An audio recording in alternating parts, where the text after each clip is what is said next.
quality improvement is everyone's business. So everyone has to be involved. So the whole team has to be involved. But the reality of life is that there is a inbuilt hierarchy currently in medicine, whether we like it or not. And there's something about what doctors do that others don't do. I believe that quality improvement is for all team members. But I also believe that we haven't really paid attention to doctors. And I think that's where we've been failing. Firstly, we haven't paid attention to the education of doctors and made quality improvement part of what they do and how they learn. And that should start in medical school.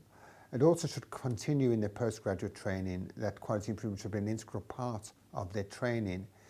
Now, as they're learning that, I think eventually what would happen, this distinction whether doctors should lead or not and how they should brand will go.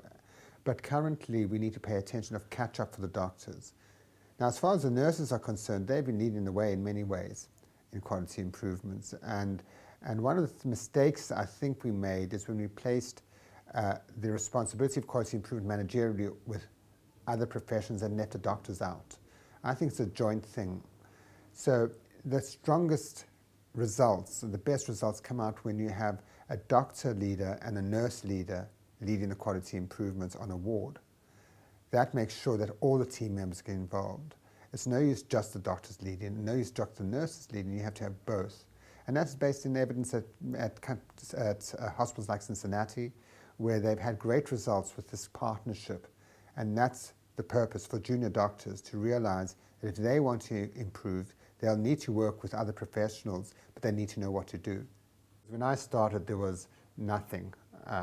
I'd been a medical manager, a medical director and a clinical director for 10 years, muddling along without the theory. And when I look back, it would have been so much easier had I known then what I know now. But 10 years on, I've seen a real change. 10 years ago, we didn't have journals that published, so that was very difficult to publish your work. We didn't have the support of many different people, and we didn't have people who could mentor. And that's now something that has made a big difference. So there's a lot of opportunity for young trainees. But the downside is that we're still way behind. The medical schools are still not training the right way. They're still not training for quality. They're training for clinical excellence, but that's a different thing. And we need to get the medical schools to start preparing the doctors for the future. And what I really enjoy is when I have medical students as well as trainees. That is the future that's going to make a big difference.